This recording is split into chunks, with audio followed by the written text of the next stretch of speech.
നമസ്കാരം.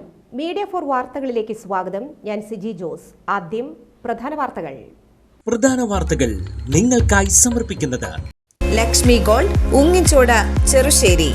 ഫോൺ 9539080053. തൃശൂരിനെ നടുക്കിയ ATM കൊള്ളക്കാർ മണിക്കൂറുകൾക്കുള്ളിൽ പിടിയിലായി. ഹരിയാന, രാജസ്ഥാൻ സ്വദേശികളായ 6 സംഘം പിടിയിലായത് തമിഴ്നാട്ടിൽ നിന്ന്. ഒരാൾക്ക് വെടിയേറ്റ് കൊല്ലപ്പെട്ടു. കൊള്ള നടന്നത് വെള്ളിയാഴ്ച പുലർച്ചെ.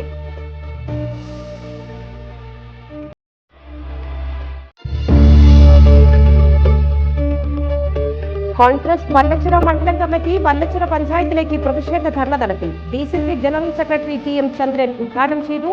പ്രതിഷേധം മിനി ഗ്രൗണ്ടിനോട് അധികൃതർക്ക് അവഗണനയെന്ന് ആരോപിച്ചു.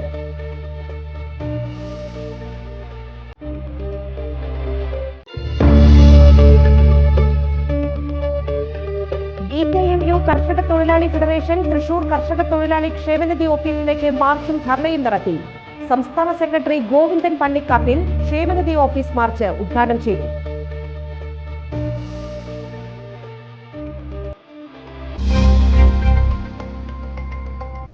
വിശദമായ വാർത്തകളിലേക്ക്. തൃശൂരിൽ 3 ഇടങ്ങളിലായി വൻ ATM കൊള്ള നടത്തി കണ്ടെയ്നർ ലോറിയിൽ മുങ്ങിയ 6 ഹരിയാന, രാജസ്ഥാൻ സംഘം തമിഴ്നാട്ടിലെ നാമക്കലിൽ പിടിയിൽ. സംഘത്തിൽ ഒരാൾ പോലീസിന്റെ വെടിയേറ്റു മരിച്ചു. സംഘത്തിന്റെ ആക്രമണത്തിൽ 2 പോലീസുകാർക്ക് കുത്തേറ്റു. നാമക്കലിലെ കുമാരപാളയത്ത് വെച്ചാണ് കൊള്ളസംഘം പോലീസിന്റെ വലയിലായത്. പോലീസ് കൈകാണിച്ച് നിർത്താതെ പോയ ടാങ്കർ ബൈക്കിലിടിച്ച് തെറിപ്പിച്ചു. തുടർന്ന് നാട്ടുകാരും പോലീസും ചേർന്ന് ടാങ്കർ തടയാൻ ശ്രമിച്ചു. ഇതിനിടെ സംഘം 2 പോലീസുകാരെയും ആക്രമിച്ചു. ഇതേ തുടർന്നാണ് പോലീസ് വെടിയുതിർത്തതെന്നാണ് വിവരം. കണ്ടെയ്നറിൽ നിന്നും രക്ഷപ്പെടാൻ ശ്രമിച്ച പ്രതികളാണ് തമിഴ്നാട്ടിൽ പോലീസിന്റെ പിടിയിലായത്. പ്രതികൾ മോഷണത്തിനുപയോഗിച്ച കാർ പോലീസ് കണ്ടെയ്നറിൽ കണ്ടെത്തി. സംഘത്തിൽ നിന്ന് തോക്കടക്കമുള്ള ആയുധങ്ങളും പിടിച്ചെടുത്തു. മോഷണത്തിനു ശേഷം പ്രതികൾ സംസ്ഥാനം വിട്ടെന്ന് ബോധ്യമായ കേരള പോലീസ് വിവരം തമിഴ്നാട് പോലീസിനെ അറിയിച്ചിരുന്നു. തുടർന്ന് സംശയാസ്പദമായി കണ്ട എല്ലാ വാഹനങ്ങളും പോലീസ് പരിശോധിച്ചിരുന്നു. ഇത്തരത്തിൽ നടന്ന പരിശോധനയ്ക്കിടയിലാണ് കണ്ടെയ്നറും അതിനുള്ളിൽ വെളുത്ത കാറും കണ്ടെത്തിയത്. കാറിനുള്ളിൽ നിന്ന് പണവും കണ്ടെത്തിയിട്ടുണ്ട്. സ്റ്റേറ്റ് ബാങ്ക് ഓഫ് ഇന്ത്യയുടെ തൃശൂർ ജില്ലയിലെ 3 ATMകളാണ് കൊള്ളയടിക്കപ്പെട്ടത്. 65 ലക്ഷം രൂപയും നഷ്ടപ്പെട്ടിരുന്നു. മാപ്രാണം, കോലഴി, ഷൊർണൂർ റോഡ് എന്നിവിടങ്ങളിലെ ATMകളാണ് കൊള്ളയടിക്കപ്പെട്ടത്. പുലർച്ചെ 3-നും 4-നും മധ്യയായിരുന്നു കവർച്ചയെന്നാണ് വിലയിരുത്തൽ. ഗ്യാസ് കട്ടർ ഉപയോഗിച്ചായിരുന്നു ATM തകർത്തത്. കോൺഗ്രസ് വല്ലച്ചിറ മണ്ഡലം കമ്മിറ്റി വല്ലച്ചിറ പഞ്ചായത്തിലേക്ക് പ്രതിഷേധ ധർണ നടത്തി. DCC ജനറൽ സെക്രട്ടറി TM ചന്ദ്രൻ ഉദ്ഘാടനം ചെയ്തു. കേരളത്തിന്റെ ജനസംഖ്യയേക്കാൾ താഴെയാണ്. ഏകദേശം 2,67,00,000 ആളുകളാണ് ഓസ്ട്രേലിയയിലെ ജനസംഖ്യ എന്ന് പറയുന്നത്. ആ ഓസ്ട്രേലിയ ഒളിമ്പിക്സിൽ 4ാം സ്ഥാനത്താണ്. ഇങ്ങനെ ഫ്രാൻസ് ആയാലും ഇറ്റലി ആണെങ്കിലും ഈ രാജ്യങ്ങളൊക്കെ തന്നെ ലോകത്തെ വികസിത രാജ്യങ്ങളാണ് ഒളിമ്പിക്സിൽ മെഡൽ വേട്ടകളിൽ 1ാം സ്ഥാനത്തെത്തുന്നത്. അപ്പോൾ രാജ്യം വികസിക്കുക എന്ന് പറഞ്ഞാൽ ആ രാജ്യത്തെ ജനങ്ങൾ കായികമായി ഉണരുക, വികസിക്കുക എന്നത് കൂടിയാണ് അർത്ഥമാക്കുന്നത്. അങ്ങനെ പരിശോധിക്കുമ്പോഴാണ് വല്ലച്ചിറ പഞ്ചായത്ത് ഭരിക്കുന്ന CPM എന്ന് പറയുന്ന പാർട്ടിയുടെ കെടുകാര്യസ്ഥതയുടെ, മൗനത്തിന്റെ, അവധാനതയില്ലായ്മയുടെ, അലംഭാവത്തിന്റെ വലിപ്പം, വ്യാപ്തി നമുക്ക് വ്യക്തമാകുന്നു. ഈ പ്രദേശത്ത് നമുക്കറിയാം, സാധാരണ ജനങ്ങളുടെ നികുതി പണം ഉപയോഗിച്ചുകൊണ്ടാണ് നമ്മൾ ഈ ഗ്രൗണ്ടിന്റെ, ഈ സ്റ്റേഡിയത്തിന് ആവശ്യമായ 85 ലക്ഷം രൂപ സ്വരൂപിച്ചത് എന്നാണ് നമ്മൾ മനസ്സിലാക്കുന്നത്. ആ 85 ലക്ഷം രൂപ മുടക്കി ഒരു സ്റ്റേഡിയം നിർമ്മിക്കുമ്പോൾ നമുക്കതിന് ഭാവനയുള്ള ആളുകൾ അതിന്റെ പിന്നിൽ പ്രവർത്തിച്ചിരിക്കണം. ആ വാങ്ങുന്ന സ്ഥലം അവിടേക്ക് ജനങ്ങൾക്ക് മുഴുവൻ, ഈ വല്ലച്ചിറ പഞ്ചായത്തിന്റെ ഭൂരിപക്ഷം വരുന്ന ജനങ്ങൾക്ക് എത്തിച്ചേരാൻ കഴിയുന്ന ഒരു പ്രദേശമാണോ? ആ പഞ്ചായത്തിലെ സാധാരണക്കാരായ ജനങ്ങളുടെ മക്കൾ അവർക്ക് കായികമായി പരിശീലനം നടത്താൻ ആവശ്യമായ സൗകര്യങ്ങൾ ഒരുക്കാൻ കഴിയുമോ എന്നതൊക്കെ പരിഗണിച്ചും പരിശോധിച്ചും വേണം ഇത്തരമൊരു സംരംഭത്തിന് തുടക്കം കുറിക്കാൻ.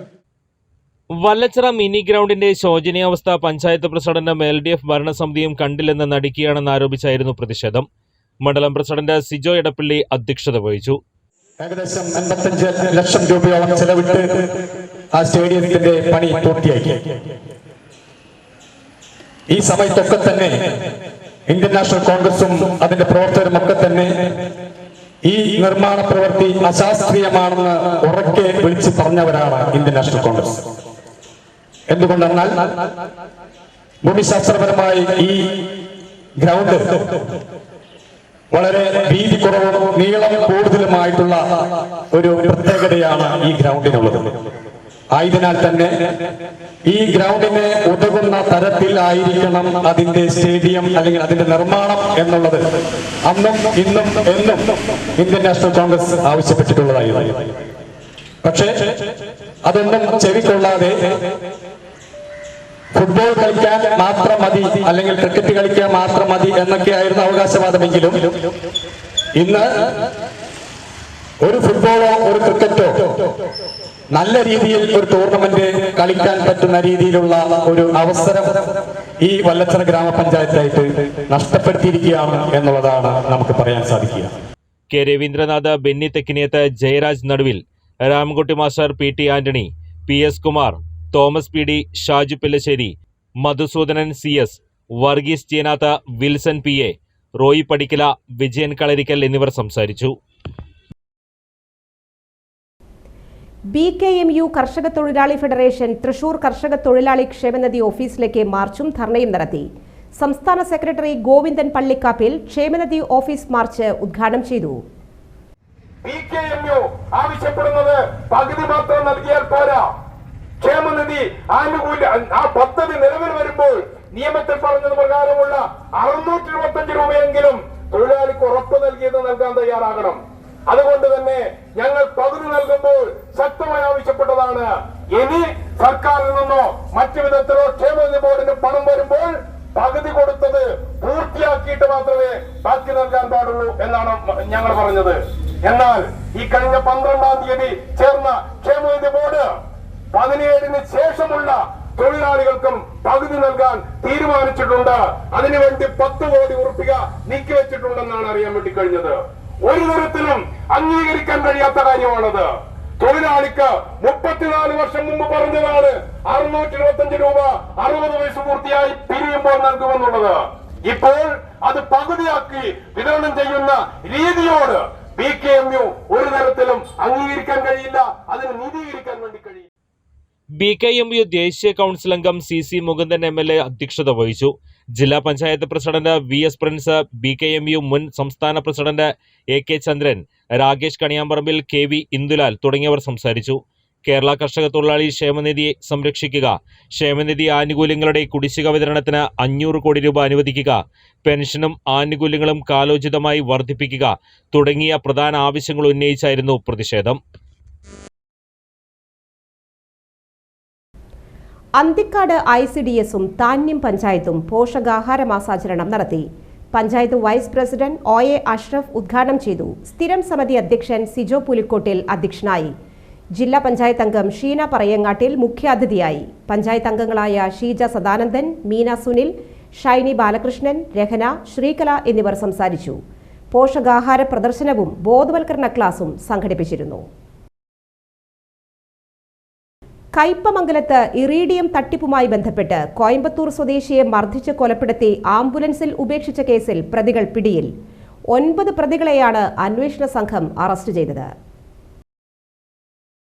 കണ്ണൂർ അഴീക്കോട് സ്വദേശി സാബിറാസ് കപ്പക്കടവ് വീട്ടിൽ മുഹമ്മദ് സാദിഖ്, തലശ്ശേരി തോട്ടട സ്വദേശി ബൈത്തുൽ ഷർമിന വീട്ടിൽ സലീം, കണ്ണൂർ അഴീക്കോട് സ്വദേശികളായ കടപ്പുറത്തകത്ത് കാക്കി വീട് ഫായിസ്, മുടവൻ്റകത്ത് വീട്ടിൽ മുജീബ്, തൃശൂർ അർണാട്ടുകര സ്വദേശി കാർത്തിക വീട്ടിൽ ദിലീപ് ചന്ദ്രൻ, ശ്രീനാരായണപുരം പടിഞ്ഞാറേ വെമ്പല്ലൂർ സ്വദേശി ചെന്നറ വീട്ടിൽ ധനേഷ്, എറണാകുളം ഉദയംപേരൂർ സ്വദേശി വൈഷ്ണവം വീട്ടിൽ സുരേഷ്, എറിയാട് അഴീക്കോട് സ്വദേശി കുന്നിക്കുളത്ത് വീട്ടിൽ ഷിഹാബ്, ശ്രീനാരായണപുരം വേക്കോട് സ്വദേശി കയ്യാത്ത് വീട്ടിൽ അഭയ് എന്നിവരെയാണ് അറസ്റ്റ് ചെയ്തത്.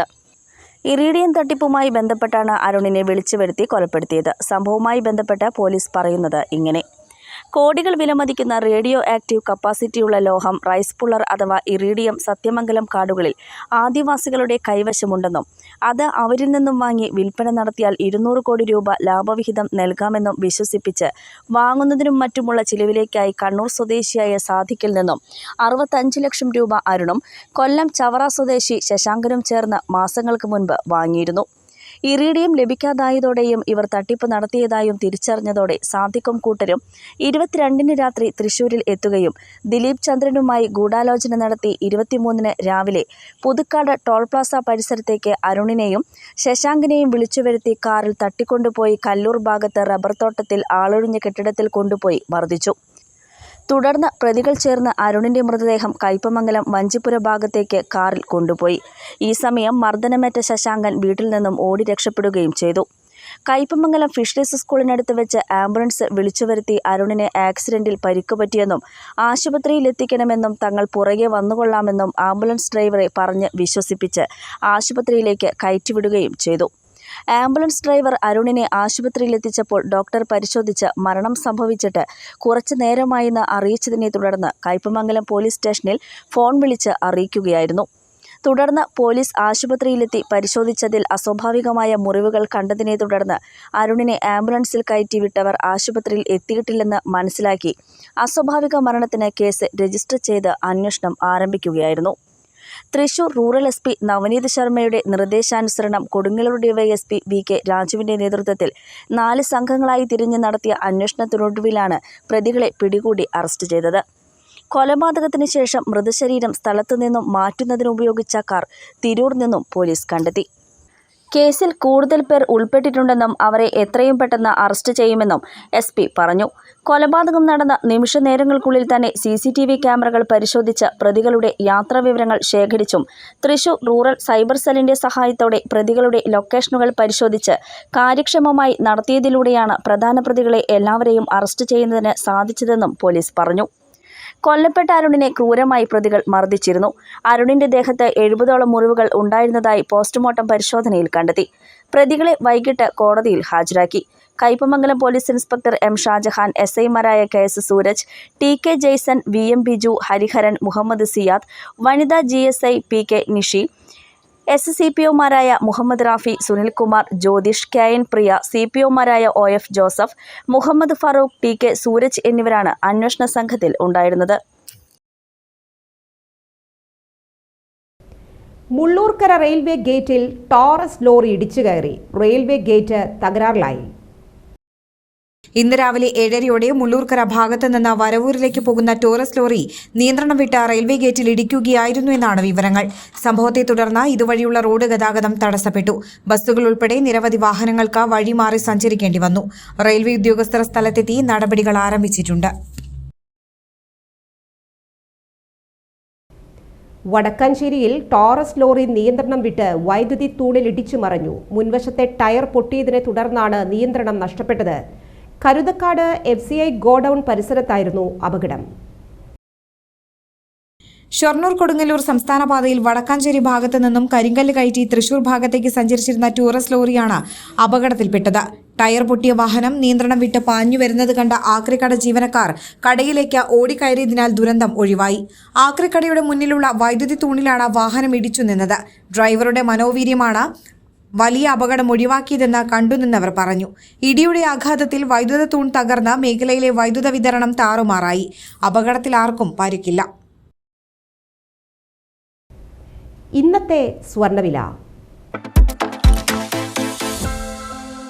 ഇന്നത്തെ സ്വർണ്ണവില നിങ്ങൾക്കായി സമർപ്പിക്കുന്നത് Thekkiniyath jewellers, Aryaratna arcade junction, Thaikkattussery. സ്വർണം ഗ്രാമിന് 7100 രൂപ, പവന് 56,800 രൂപ.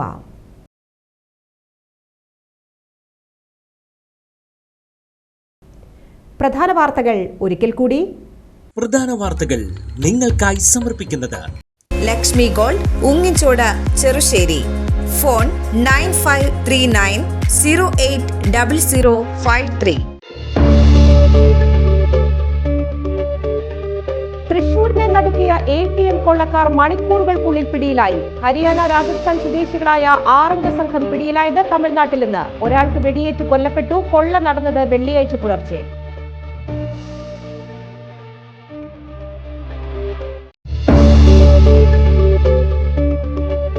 കോൺഗ്രസ് വല്ലച്ചിറ മണ്ഡലം കമ്മിറ്റി വല്ലച്ചിറ പഞ്ചായത്തിലേക്ക് പ്രതിഷേധ ധർണ നടത്തി. DCC ജനറൽ സെക്രട്ടറി TM ചന്ദ്രൻ ഉദ്ഘാടനം ചെയ്തു.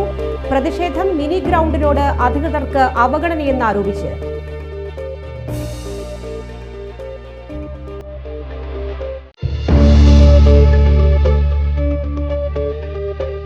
BKMU കർഷക തൊഴിലാളി ഫെഡറേഷൻ തൃശൂർ കർഷക തൊഴിലാളി ക്ഷേമനിധി ഓഫീസിലേക്ക് മാർച്ചും ധർണയും നടത്തി. സംസ്ഥാന സെക്രട്ടറി ഗോവിന്ദൻ പള്ളിക്കാട്ടിൽ ക്ഷേമനിധി ഓഫീസ് മാർച്ച് ഉദ്ഘാടനം ചെയ്തു.